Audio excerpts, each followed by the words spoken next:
It's the Score North Twin Show. I feel like we need a documentarian voice to do the voiceover for Judd's last week. Now I have Fubo TV. Dex, do you have Fubo TV? I'm a Fubo guy right now, yeah. And Declan's at the ballpark for the home games. Judd, you've had to get creative here. Now that we're 8 days in, we are 8 days into the Twins not having a cable deal. Judd appears to have some scruff around his neck as he searches for ways to consume his favorite baseball team. Back in 1979, that's where I am right now. So Saturday, Sunday, and Monday. In fact, I got it right here. Yeah. How have you take us through your Twins? It's right here. Viewing journey here. So there's your Sony radio. Yep, old school Sony. A little Atterbury on the radio. Yep, and Gladdy. So that's 3 games. And yesterday I actually went, and as I X'd or tweeted, I used my new invention, Judd Vision, to watch the game with my own 2 eyes. And so that's how I consumed the game.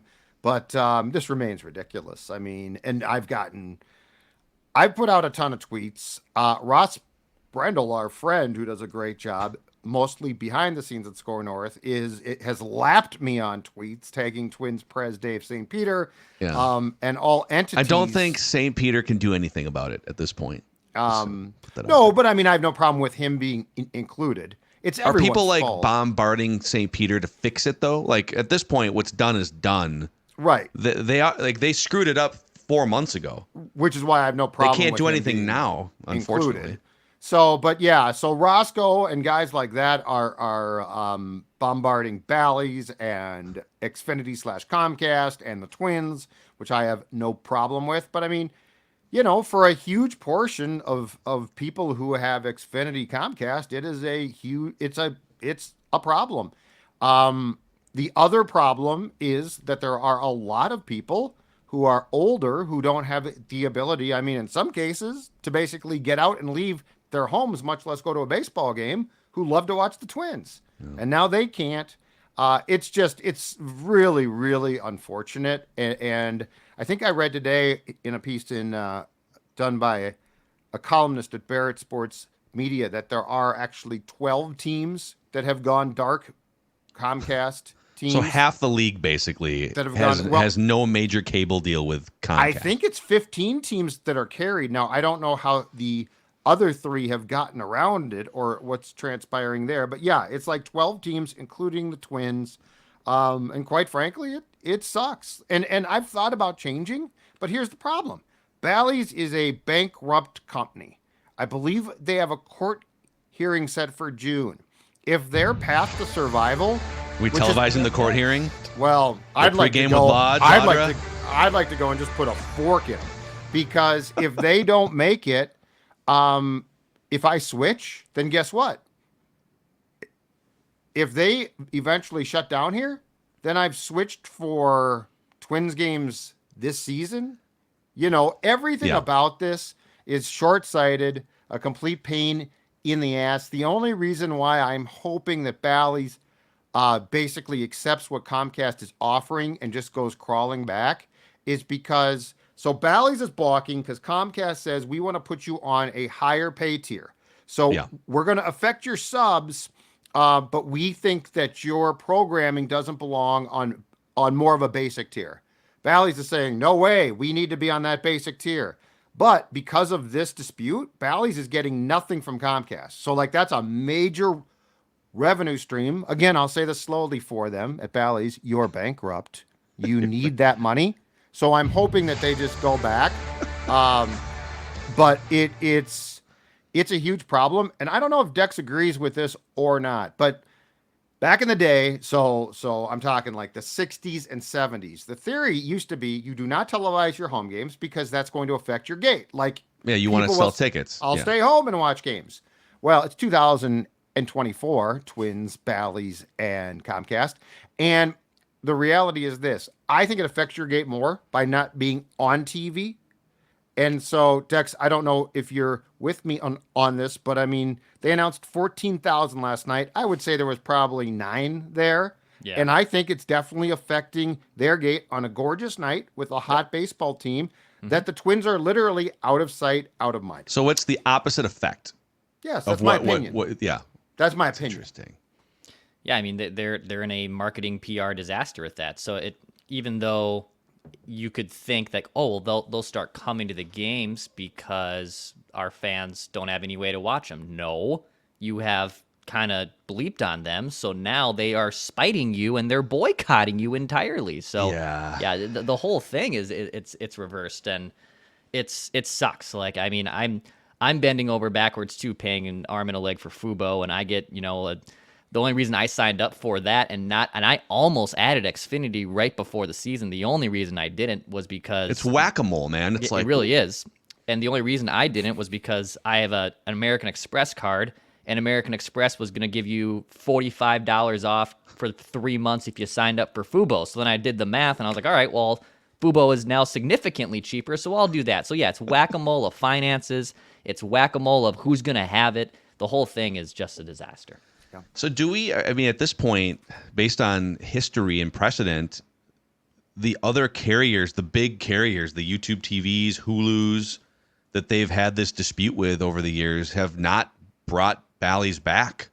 So are we to the point here where we're just going to have a full Twin season, the last 5 months of a Twin season? And if you have cable, Xfinity, there are other cable providers, but like Xfinity Comcast is the biggest by far cable provider for the Twin Cities area, for Twins territory. Right. Are we staring down the barrel of them just playing the last 5 months of the season without a major cable deal? Well, that's why my hope is, I believe I read that there is a bankruptcy hearing for Bally's in June. I'm hoping the judge, because Bally's was ideally going to what they call a year ago at this time, sunset. So they were looking to just get out. Like they were going to be done with it. They were going to be gone. Mm-hmm. And then they got this deal with Amazon, which hasn't kicked in yet, which is supposed to be a streaming deal, which sounds great. But they said, oh, well, then we're not done. Then we're going to come back and come out of bankruptcy.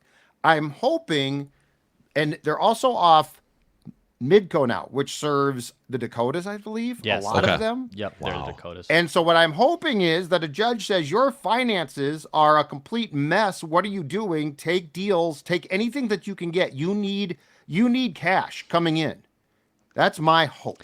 They need a structured settlement. They need cash now. Yes, they need cash. Yes. Can you call them? Now, call J.G. Wentworth, 877 cash now.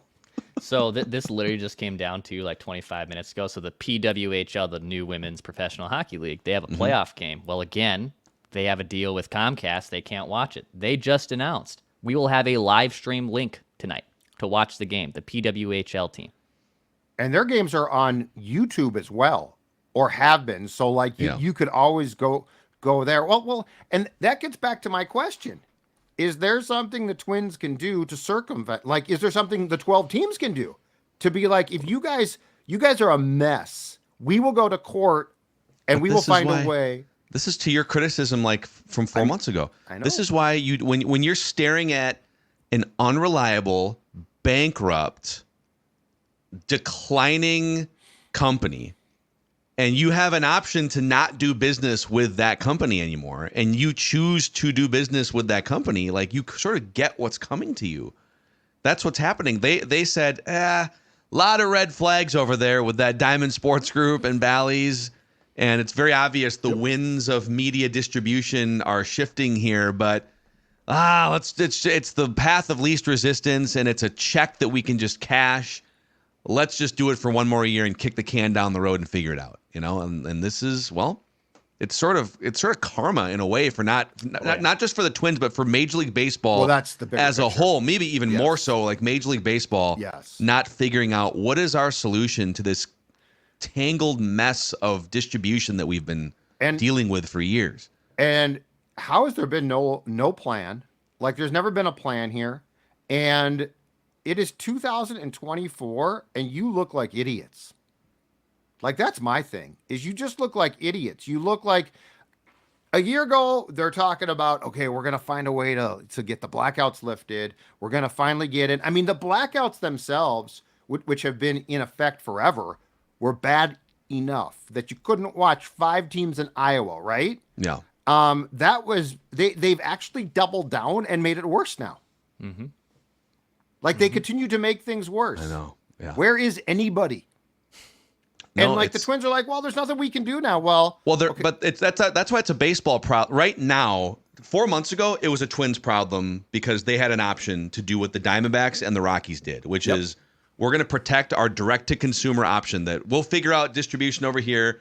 It'll be less valuable. We'll get less of a check because we are going to take direct-to-consumer to MLB TV like the Rockies and Diamondbacks did, and we're going to charge $100 for the season, whatever. Like, the Twins chose to not do that. So it was on the Twins a few months ago. But now that the deal is done, Major League Baseball is the only one that could maybe come in and save this, and they might not have a legal ability to because contracts have been signed. Yeah, well, I know. And that's my so here's a very simple question that I can't get a response to. When you do these contracts, do you not have a minimum distribution in the contract? Like, if you don't, you're an idiot. Like, so you're saying like, okay, so we're going to do a deal with Diamond Sports Group because they have all the different relationships with Comcast and YouTube TV, and they have a distribution pipeline. But if they can't hold up their end of the bargain and reach a certain number of household viewers, correct, then the contract is void on the spot or then with a 30-day notice or something. Then we can stream. See, the Twins, the key here is the stream. So the fact that the Twins don't stream is like, well, they can't stream. Well, actually, they can stream. They didn't sell their streaming rights to Bally's and / Diamond because they didn't get what they wanted, which makes sense. So it's like the deal, which was a cut and pay. The Twins are like, we're not going to give you the ability to sell a streaming package when we're not going to be compensated. But my point is this: your contract should say, if you are not carried by, and this is a 1-year deal, and you already don't have them on YouTube, like they went into this season without a ton of distribution. Yeah. So what they should have said is, if you go off Comcast, that's fine. But if you do it, we have the ability to immediately create our own streaming with your telecasts. It would have been nice to have Judd in the room with the lawyers 4 months ago or whenever they signed the deal. And then it's all fair. Because the deal with Diamond Sports Group is worthless if they can't strike their own deals, which are out of your control. So there should be some protection built in. Correct. I love this. Like Lawyer you would have been Judd. protecting your fan base. Yeah. And Russell Nicolay should get together and form a firm. The official fan protection law firm. Yes, exactly right. Of sports. Sports fan. Yeah. So we're a weekend. Have you I'm not happy. Have you found yourself, are you planning, let's say they don't get cable back at all this season, and your options are to either but this is a conversation with your wife too, because you guys probably have your DVR all set up for cable. Like you have your way of watching the shows, whatever. This is a problem. Would you move off of it for Fubo TV and have that conversation? Would you bite the bullet and pay for 2 different, basically cable packages? Okay, first of all, I'm not dropping Comcast because one is it would be for a season, and keep in mind I've done some checking. Fubo doesn't have Turner. Correct. Right. And so I'm not going to drop Turner. But Max does. If you have a Max subscription, you could watch Turner. But the problem is it's a 1-year problem. And so am I going to bail on Comcast? The answer is no. Would I get Fubo separately? Well, then my bill is up to $450 a month. I know. And I don't want that. And so it's a real problem. We also could switch to DirecTV, which now is the dish does not play a role, but it's just an inexcusable, and as I said, it's for 12 teams, so it's not just me or not just Twins fans. It's an inexcusable blunder by baseball again. It's very the whole thing. It's inconvenient too, because the easy answer would be, well, we'll just move off Comcast and get into Fubo TV. Well, I don't know what the contractual details are, but okay, Fubo TV could what is that contract up on June 1st? And now correct. Now I've made the move over here, Well, and just direct to consumer is the easiest way to do this for local distribution. Here is $100 bill. Twins, Major League Baseball. Take it. I'm begging you to take it. Just take it so I can watch my favorite team play baseball, right? And if the Twins had, or if baseball had the language in those diamond contracts that I suggested, and the Twins, right? So like May 1st, the Twins were gone. Yeah. I would have, if the Twins said, okay, that triggers us now streaming games, and it's going to cost you $150 for the rest of the season. I wouldn't have been super pleased about the check, but I would have written it in a heartbeat. Yeah. And then it's done. Yeah. So, oh man. Anyway, but I mean, there are people who want to watch the Twins who can't go to games too. Yeah, that's the other thing. Yeah, it's expensive. It is expensive. Hey, before the Twins are on the grid, so we're going to get to a grid here. But Dex, you were at the ballpark last night. The Twins, a back and forth game. The Twins' two best relievers were unavailable, according to Rocco, so they had to kind of patchwork a close game against the Mariners, and it did not go well. It was like 8 runs scored in the final few innings. So I saw a lot of people on, at least in my little sphere of Twins Twitter, were mad at Rocco for mismanaging the late innings. Or is that a fair criticism to rip Rocco when your two best relievers are unavailable? What's your take on that? So, I mean, yeah, you knew going into that game, Jack's for sure unavailable. I thought in a pinch, maybe Duran, but then Rocco confirmed Duran was completely unavailable. So, and I told Judd even, I think before Bailey was making his last inning, that I said, you're probably going to see Alcala, you're probably going to see Steven Okert. Those are the two guys you saw. Ober had to really battle, and he even admitted, Ober did, mechanically, he has not felt right the last 2 starts. Mechanically, not physically, mechanically, he has not felt exactly where he likes to be the last 2 starts. And I wouldn't say last night was a disastrous start for him. He's only allowed 2 runs, but he gets pulled after 80 pitches. He had to labor a little bit through there.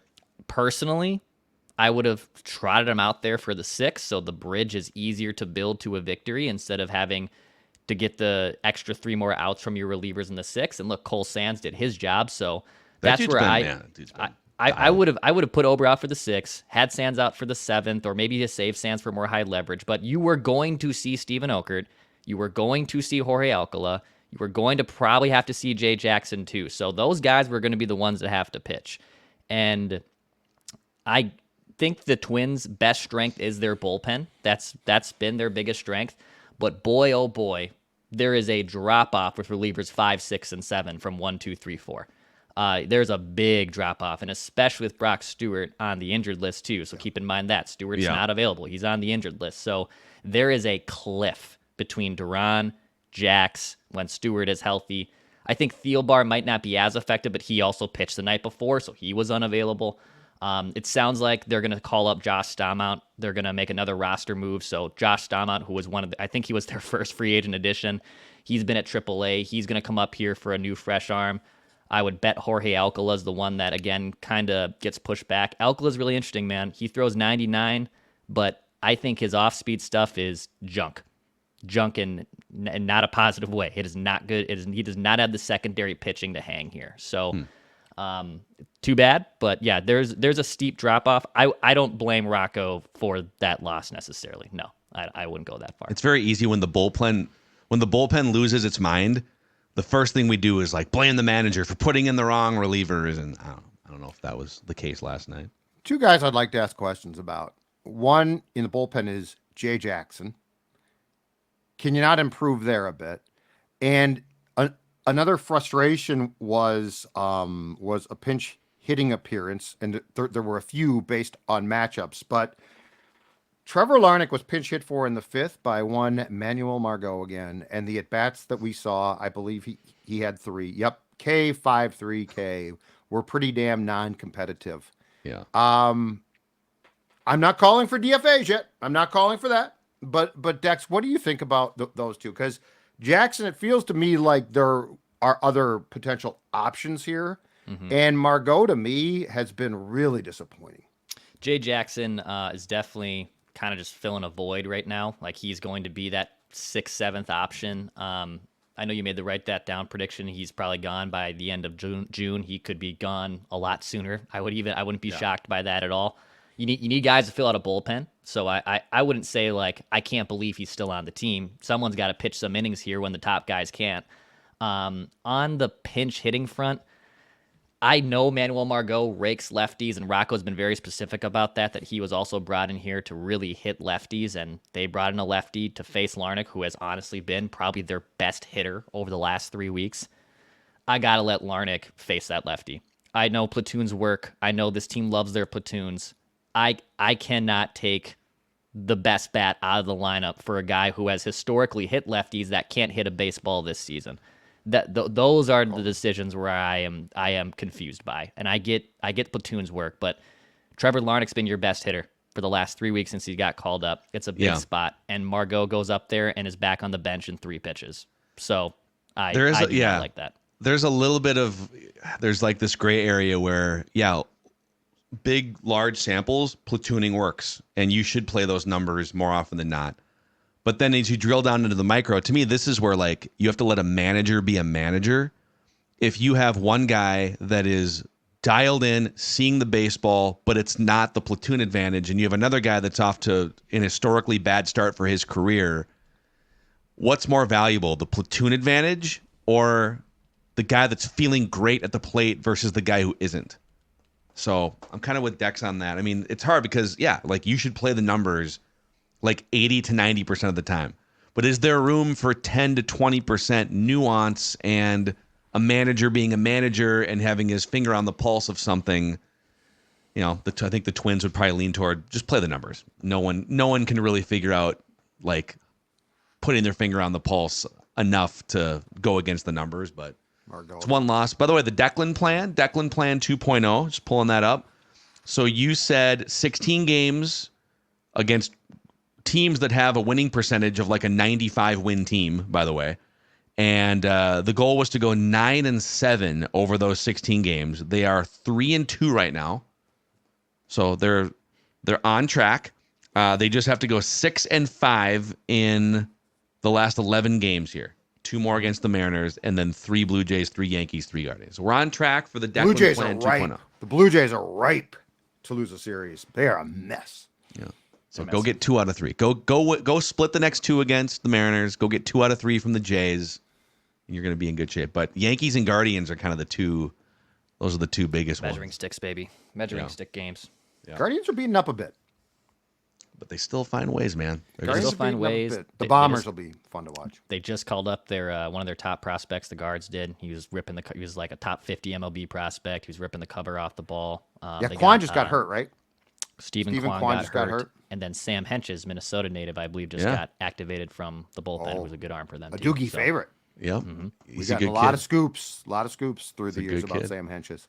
Hey, before we get to the Twins on the grid here, if Twins fans are looking to stay at a nice hotel, steps away from Target Field, Declan, do you have a recommendation for them? I do. I recommend Element Hotel. Hell, if we're going to have another 3 or 4 hour ball game, I might just have to book a room at the Element Hotel. Just take a couple steps down that amphitheater there, and you're right there at the Element Hotel, which is a great spot in the North Loop neighborhood. It's a great staycation for a Twins game. Maybe if you're a Yankees fan and you're still looking, where can I stay? I want to go watch my Bombers. Or if you're, one of those Twins or Minnesotans who is a Yankee fan, and maybe you're like also a Duke fan, and maybe you like Alabama or something. I don't know. I'm not calling you out. But if you like to stay, go to the Element Hotel. It's a great spot. Free Wi-Fi too. ScoreNorth.com/element for 15% off your room rate. Go to ScoreNorth.com/element. That'll automatically apply a 15% discount on your room rate. Twins are on the grid, boys. The Twins are on the Immaculate Grid, ImmaculateGrid.com. We're going to try and go low here. Let's pop this up on the screen. 9 squares. Very interesting categories here today. Ooh. For the audio audience, we will talk you through this. So we're looking to fill these 9 squares with as obscure players as possible, which is a little tough because the 2,000 hits category is like, there's not that many players with 2,000 career hits, but we're looking for a Twin who was a Brave, a Twin who was a Padre, and a Twin with 2,000 career hits. Doesn't have to all be with the Twins. There's guys who pass through, like Paul Molitor, for instance. We're looking for an Angel who was a Brave, Angel who was a Padre, Angel with 2,000 career hits. That's another franchise with a lot of guys who passed through, Winfield, etc. And then we're looking for a Brave who played at least one game at second base, a Padre who played at least one game at second base, and a 2,000 career hits player who played at least one game at second base.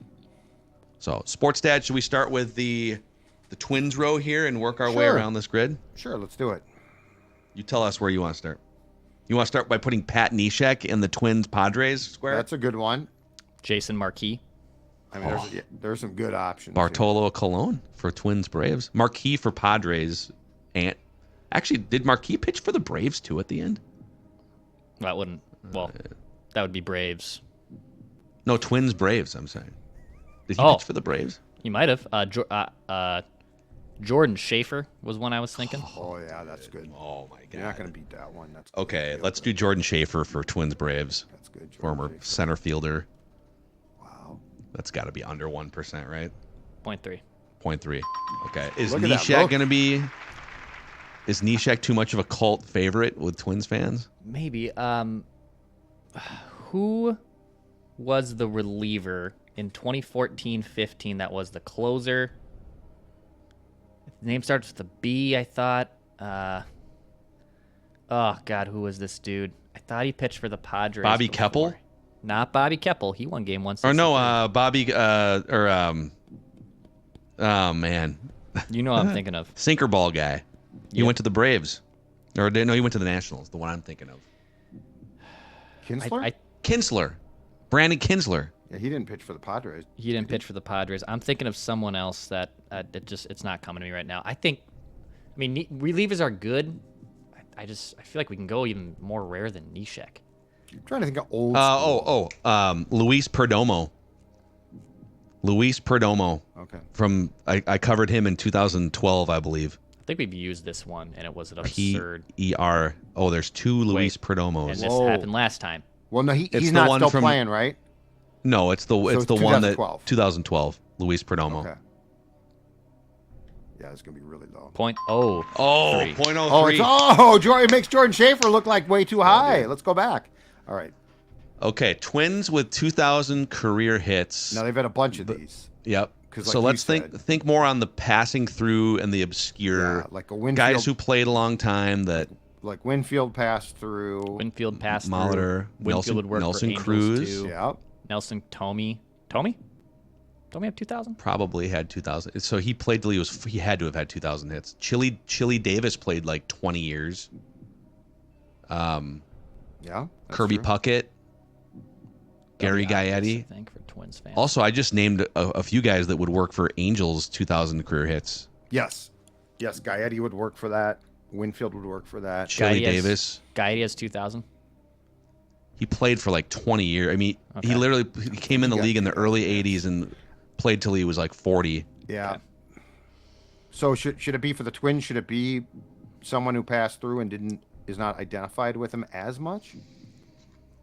Yeah, I mean, like a Molitor, or old school, but Carew is going to be. Carew will be too high. So I would say, Gaetti played for the Angels, right? Oh yeah. Yes. California Angels. That's where he went from here. So it's either. I think we're right that Winfield would be the better Twins one. Okay. And Gaetti would be the better Angels one. I would use Chili Davis for one of those. Chili Davis literally Chili Davis played till he was I would use him 40. For the Twins. I would use him for the Twins because he was identified more in the day as an Angel, I think, than a Twin. Mm-hmm. I think he was only here for like 2 years. Yeah, it was between his Angels. He was mostly an Angel, but I think he was like. I'm pretty sure he played didn't he win a ring with the Yankees in his late 30s too? Like he played forever. He was definitely a giant. All right, I'll use Chili. There you go. 0.7. Oh, 0.7. Nice. Let's go. Nice work. Okay. And Gaetti would work here if you want to do that. Gary Gaetti. I'm just trying to think of any other ones quick. Gaetti's got to be. I mean, that's 30 years of. He was playing for the Twins in the early 80s and the Cubs in like 1998. Yeah, because he went so he literally played for 20 years. And he was crap in California. Okay. Yeah. His career went to crap, and then he came back with like Kansas City, St. Louis, and the Cubs. Yeah. And if you play 16, 18, 20 years, you only have to average like 100 some hits a year. 2,000 hits is impressive, but it's not like rare air. I'll pull it. So just do it. Okay. 0.3. 0.3. Oh nice my work, guys. gosh. Nice work, guys. Good work. Do you guys want to work on the second base? Like this is so wide open. It's literally guys who played second base. The 2,000 for one career game. hits. We should definitely just go old school. Rogers Hornsby. I was thinking that like Napla Joy was a second baseman. Hey, did Ty Cobb, get, obviously. Did Knobloch get 2,000 hits? He may have. Well, actually, God. Did he not play long enough? He was a hit machine for like 7 or 8 years. I'm not going to use him. I'm just typing in the years he played. So 12, I don't know. He only played 11 years. That's going to be hard because he'd have to average 200 hits. But he had 1 year where he led the league in hits 1 year with like 240. Yeah. I don't know if the math checks out. He was effective from 91 until when did his problems with the Yankees start? Yep. 99? Because then he bounced to like the Royals. I think he ended up as a Royal, which was pathetic. I mean, old school is always our friend. So like the Napla Joy. Napla Joy and Rogers Hornsby are definitely two guys that. Because they're 60s guys, but I feel like the guys that you just said are going to be lower. Well, Fonzo done like 1960. Soriano. How long did he play? About 16 years. Okay. Omar Vizquel, Roberto Alomar. There's more like new school guys. Well, Vizquel was more of a shortstop, but I'm assuming probably played some second base. Joe Morgan. Joey Morgan. Jeff Kent. Kent. I say the old school guys. Okay. All right, Judd, Napla Joy or Rogers Hornsby? Let's go Napla Joy. Napla Joy? Was it Philadelphia Athletic, I believe? Yes, eh? 1%. Had a very valuable baseball card as well. Do you think Jason Bartlett was a Padre? Did he play second for a game?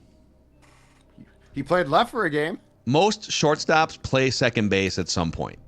Okay, so Bartlett. Speaking of foreign terms, Brett Boone played for the Braves. Oh yeah. But that's also like it's a little common, but that might be common, yeah. But these are a lot of combinations. You got to think about that. There's a lot of players in play here. Yeah. Did Ozzie Smith at some point play second base? I mean, he's also a huge Hall of Fame name for the Padres because he obviously played shortstop there. I don't think he ever did play second. I mean, but for like I'd one almost game, be surprised by it. Yeah. Like Kirby Puckett played a game at second base one time. I was watching when they shifted. I remember this being a thing. Played short as well. Yeah. Yeah, he would if you came in from the outfield, it would count. You know. Yeah. Mark Lemke. That's more of a famous one though. Yeah, I mean Braves had like Glenn Who's Hubbard. like a second baseman from like the 70s or something. Glenn Hubbard was the Braves second baseman when I got TBS. Who was the second baseman in '91 for the Braves? Do we know? Mark Lemke. Okay. Yeah. Okay. But Braves fans are gonna. Who would have been the MVP of that World Series if Atlanta had won the game? Mm-hmm. Well, I mean, we do have Brett Boone in our pocket here if we want to use him, but could go back to what's his name? Braves. Dan Ugla. Sure. But I don't think these are going to be. I feel like there's got to be more. This is where it sucks. If you're a fan of the team, you remember like the guy that got called the Luke, who's like the Luke Hughes of the Braves. Should we go back to the? Did Luke Hughes play for the Braves? I don't think he did. Should we go back to the old school guys? Yeah, as old school as possible would be good. Because Glenn Hubbard was the first second baseman that I saw play for the Braves when I got cable, which was just a great day back when games were on cable. Let's go Glenn Hubbard. Okay. Glenn Hubbard? Yeah. Glenn Hubbard. I think it was 2 N's, 1 N. I think it was 2 N. Raphael Furcal is another one, but that's I don't know, man. Let's go old school. Okay. Be under 5%. 5%. 5%. This is the problem. Like Braves fans are going to jack up some of these totals, you know. Well, and Braves fans, to your point, know like if Dale Murphy came in and played a pitch at second base. Yeah. All right. Do we think Bartlett played second? I mean, he probably did. Like I said, most shortstops played second base in a game in their career.